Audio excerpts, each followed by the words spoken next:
नमस्कार. माझ्या simple Indian रसोईमध्ये आपले सर्वांचे स्वागत आहे. आज आपण बनवणार आहोत डिंक लाडू. डिंकामुळे आपणास शरीराला ताकद मिळते, हाडे, सांधे आपले मजबूत होतात, रोगप्रतिकारक शक्ती वाढवते आणि आपले पचन सुधारते. शरीराला यामुळे उष्णता मिळते. हिवाळ्यामध्ये ते फायदेशीर असते. बदामामुळे आपली स्मरणशक्ती वाढते, आपल्या शरीराला कॅल्शियम मिळते, त्वचा चमकदार होते, केस मजबूत होतात. ही आहे खारीक. खारीकमुळे आपल्याला कॅल्शियम मिळते, मॅग्नेशियम मिळते, स्मरणशक्ती वाढते. हे आहेत मनुके. मनुक्यामुळे आपले हाडे मजबूत होतात, त्वचा व केसांसाठी ते फायदेशीर असते. नंतर आपण घेतलेले आहे मगज बी. आपण घेतलेले आहेत भाजकी डाळ. हे आपण चिवड्यामध्ये सुद्धा वापरतो, पण हे आपण लाडूमध्ये सुद्धा वापरणार आहोत. नंतर आपण घेतलेले आहेत काजू. काजू हे शरीरासाठी अत्यंत फायदेशीर आहेत, म्हणून आपण काजू घेतलेले आहेत. नंतर आपण घेतलेले आहे जवस. जवस ही रक्त पातळ करते, त्यामुळे ते आपण घेतलेले आहे. नंतर आपण घेतलेले आहेत शेंगदाणे. शेंगदाणे हे तर अत्यंत पौष्टिक असतात. बदामाइतकेच सर्व काही त्याच्यामध्ये असते. नंतर आपण काळे तीळ आणि पांढरे तीळ घेतलेले आहेत. त्याच्यानंतर आपण अर्धी वाटी गूळ घेतलेला आहे. त्याच्यानंतर आपण ओले खजूर 1 वाटी घेतलेले आहेत. ओले खजूर हे खूप फायदेशीर असतात. नंतर सुके खोबरे 1 वाटी घेतलेले आहे. त्याच्यानंतर आपण स्वादासाठी थोडी वेलची पण घेतलेली आहे आणि त्याच्यानंतर आपण घरगुती असे तूप घेतलेले आहे. हे सर्व जिन्नस आपण घेतलेले आहेत. आता आपण लाडू करण्याची तयारी करू.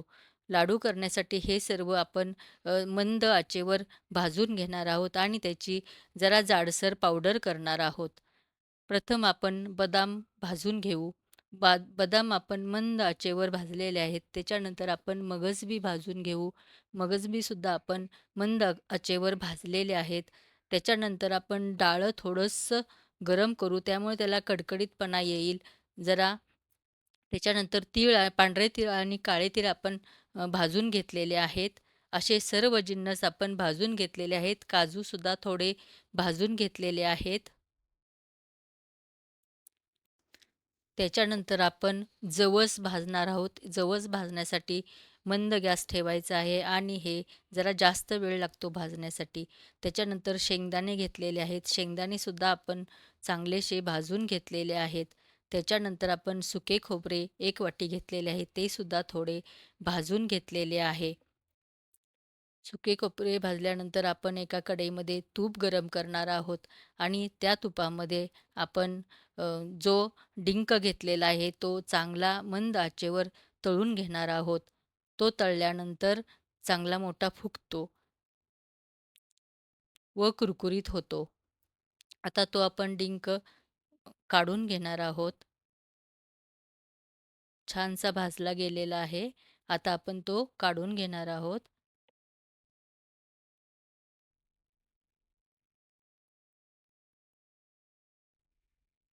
अशा प्रकारे सर्व डिंक आपण तुपामध्ये तळून घेतलेला आहे.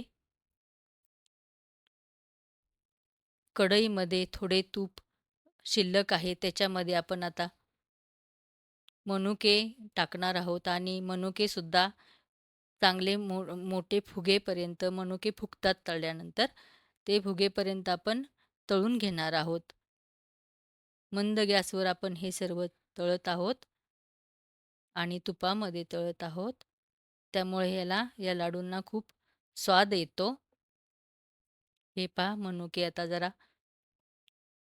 फुगायला लागलेले आहेत. अशा प्रकारे मनुके छानपैकी खरपूस असे आपण भाजून घेत आहोत, तळून घेत आहोत. आता हे तळल्यानंतर मोठे होतात. मोठे झाल्यानंतर त्याला आपण काढून घेणार आहोत. हे पहा असे.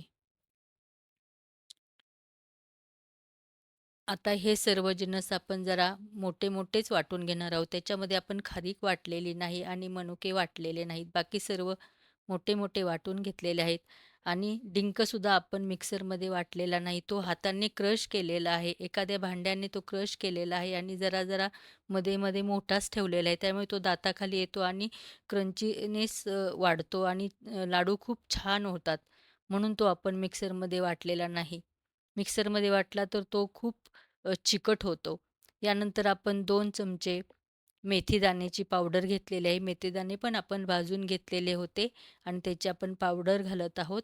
त्यानंतर थोडीशी स्वादापुरती आपण वेलचीची पावडर टाकत आहोत आणि हे सर्व जिन्नस आपण मिक्स करत आहोत. पूर्ण चांगल्या प्रकारे हे मिक्स केलेले आहेत आणि असे दिसतात ते बघा छान दिसतात. त्याच्यामध्ये कढईमध्ये थोडं तूप राहिलेलं होतं. त्याच्यामध्ये आपण 1 वाटी खजूर टाकलेला आहे. आता खजूर चांगला वितळत जातो.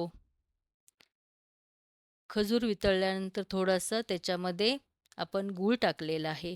गूळ टाकून त्याच्यात 2 ते 3 चमचे फक्त आपण पाणी टाकलेले आहे आणि तो पूर्ण वितळला, मंद आचेवर पूर्ण वितळवला जात आहे. हे पहा आता खजूर वितळला आहे आणि तो आपण या सर्व मिश्रणामध्ये घालत आहोत. आता खजूर मिश्रणामध्ये घातला म्हणजे पुन्हा ते सगळं एकजीव करत आहोत. सर्व एकजीव केल्यानंतर त्याचे छान सुंदर असे आपण लाडू बांधलेले आहेत आणि हे लाडू असे छान दिसत आहेत आणि शरीरासाठी खूप पौष्टिक आहेत. आपण सुद्धा हे लाडू नक्की करून पहा.